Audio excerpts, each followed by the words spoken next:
Hi friends and welcome. We're continuing our Bardstown series today by visiting one of the largest distilleries in the world, the James B. Beam Distillery, or better known as Jim Beam. So pour yourself a drink, come along for a ride with us down the Bourbon Trail, and welcome to Living Phase 2.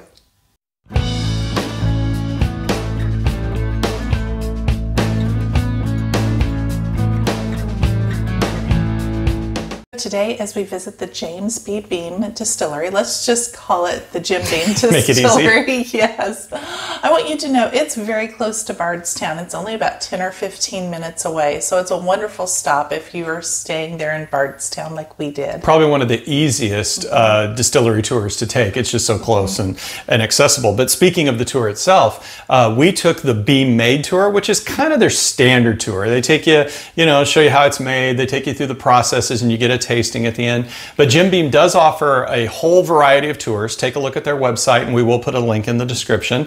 But these tours range from, I think, a simple tasting tour at like $12, where really you just do a tasting and only takes a few minutes, to a $250 tour with Freddie and Fred No, from the family that has been involved with Jim Beam for ever, and that one is a very extensive tour. It's called the Distillers Tour. So yeah, there's a whole variety there. But our Beam Made tour was only $22. That's right. That's right. So, but $22. Pro tip: make sure, and this goes with any distillery tour you're going to do, and frankly, a lot of things in life. Make sure you make your appointment, make your reservation online before you go. Don't expect to just show up and be able to get on a tour. Most of the tours are booked out, even in the slower times of the year. You might get lucky, I was going to say, if you haven't done that and you really want to visit and take a tour, there are cancellations, so don't let it completely deter you if you have not made your online reservation. Right, and really just going there, and we're going to talk about their restaurant on site, the beautiful grounds, and they do have a bar in there where you can get drinks as well. So if you go and you take a chance and there's no tour available, there are things you can do at the distillery other than take a tour as well. So let's talk a little bit about James Beam. You may not realize, or many people may not realize, the brands that are all produced there at Jim Beam. There's, of course, the iconic, as Nancy showed you, Jim Beam product. This happens to be Jim Beam Black. They make a Jim Beam Devil's Cut, which, maybe a little mini pro tip here, we were told that's going to be discontinued. So if you like Devil's Cut Jim Beam, you heard it first. Yeah, you heard it here first. Yes. You may want to run out and get some because they are looking at discontinuing that one. But all the different Jim Beam products, the flavored Jim Beams like apple and those kind of things. But then you get into some of the other products like Knob Creek, Basil Hayden's, Booker, Baker's, Little Book, Legent, Old Granddad, Old Tub, Old Crow, Old Overholt. All these brands are all made by James B. Beam at that distillery, and of course they're all varying by their aging and how they're handled in the rick houses or the barrel houses, and so. But all those are made there on site, and at some of the other, there's multitude of different distilleries and places where they have. I should say where they store the bourbon, but those are all part of the Jim Beam family. So what'd you think of the grounds? The grounds were beautiful. So if you're familiar with the silos, Chip and Joanna Gaines there in Waco, Texas, it reminds me very much of that black and white country farmhouse look. Just charming and immaculate, and honestly, I would agree. I mean, I'm not into into maybe all the decorating and that kind of stuff, but it was a gorgeous piece of property, a wonderful place to spend an afternoon. It really was. All right. So when you arrive, you're going to enter into the gift shop, and there is where you're going to get your tickets, and they will tell you at what time and where to be for your tour. Just be sure to be there on time because they will not wait for you. And you may have some time to kill before your tour, so you can wander around the grounds. There's lots of porch swings and rocking chairs. Yeah, places to relax and just enjoy having a drink while you're waiting for your tour. That's right. Yeah, if you have a tour that's later, I think the kitchen opens at like 11, if I remember right. So if you have a tour after that, you can go into it's actually called the kitchen, and they have a full bar, they have a restaurant. You could go there and wait and have a drink, or like Nancy said, what we did, we just kind of sat on a porch swing and enjoyed the morning while we were waiting for our tour. We had an earlier tour, so we actually visited the kitchen after our tour. That's right. We're going to get into that in a second. But let's tell you a little bit about the tour. So the Jim Beam tour is very much like a lot of distillery tours, or if you've ever toured factories or things like that, but they do a very, very good job of it. They've set up specific demonstrations, presentations to highlight and educate you on all the different parts of the bourbon making process. So you will see where the grain comes in. You'll then see where they mash it, which is pulling the sugars out of, or converting the sugars into grains, and then where they ferment it, which is where the yeast eats the sugar and creates alcohol, and then eventually take that alcohol, distill it off, and then after distill it, they barrel it. You get to see a barrel house, or rick house as it's called in Kentucky. And then after that, you get to see how it's bottled. And so each one of those, although we do go to a real barrel house, some of the things are set up more for a demonstration rather than a live, kind of museum-like. Yeah, a little bit museum-like. It's not bad. I don't think it's worse. No. But it's certainly different. It's a great presentation, and for a learning experience, I think it makes it very good. Yes. Yeah, you make it. It's really good there. But on the bottling line, that's really a neat one. You get an opportunity to purchase and bottle your own bottle. That was very cool. So we got Knob Creek was what they were bottling, and you actually rinse the bottle with alcohol. You clean it. You place it on the bottling line. It gets filled. They put the wax over the top, and then they have us put our thumbprint in the top.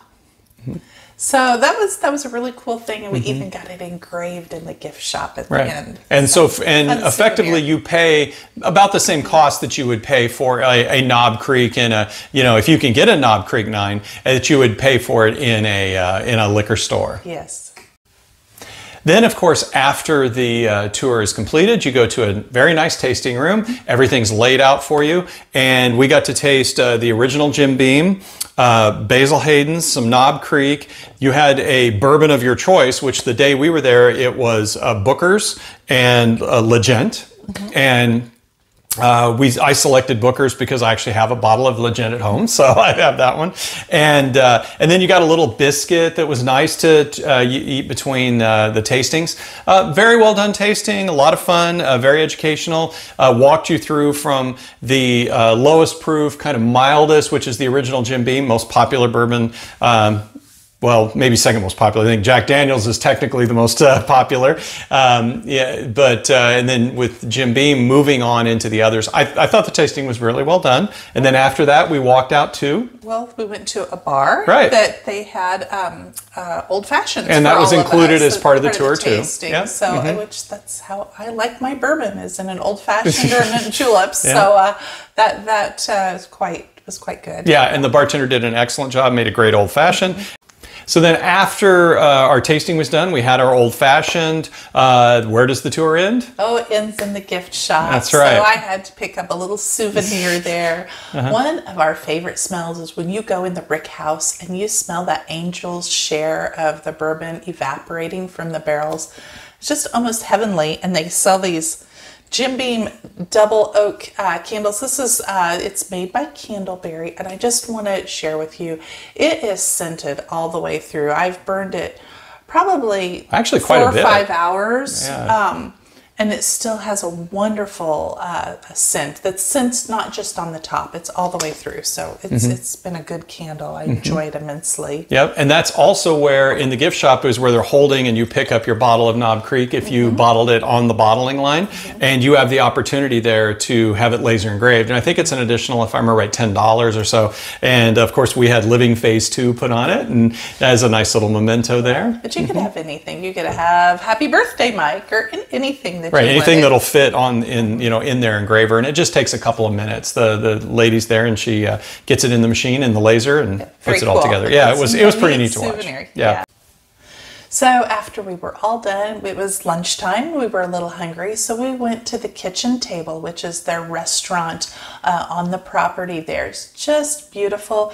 We decided to have some appetizers for lunch. We had some spiced pork rinds, a wedge salad, some cheese spreads, some pork poppers, which they've now taken off the menu and have replaced it with duck poppers. I'm gonna assume those are equally as good because everything was quite delicious. I had a cocktail, yes, summer cocktail. You had? I had a bourbon that's a little more harder to get. I think if I remember right, it was a Booker's. And that's one nice thing about that bar in the Kitchen Table. They'll have some of the more difficult to get bourbons that come from the James Beam family of bourbons. So if there's one you've been wanting to try, it's a great place to give it a shot. And it all came out beautifully presented. The flavor was great. Even my cocktail had a cute little ice cube that was in the shape of a bottle. And it was just such a sweet touch.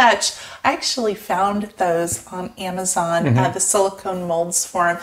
You can click the link below and get to our Amazon store and you'll see them there. But right, we'll put a link in the description. It was just a special touch. It was kind of, yeah, when you pull that out, we're looking at like, what's in there? And you pull it out and it's so pretty cool. fun. Well, overall, I think we had a great time at the Jim Beam Distillery. As you've seen in other videos, I'm a certified bourbon steward, so I'm kind of a bourbon geek.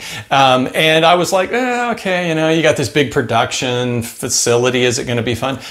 Absolutely. Even if you're really into bourbon and you've been to other distilleries, this is one that's worth at least checking off your list. It is. Beautiful grounds, great restaurant, good tour guides, all really a lot of fun. So if you're in the Bardstown area and you've never been to a distillery, this is a great first one to go to. And if you've been to many, many of them, I'd say the same thing. If you've been putting it off, it was a very, very enjoyable afternoon. It really was. Yeah. So until next time, we thank you for watching our channel. We do have a couple more videos. We have a total of 5 videos, I believe, in total with our Bardstown series.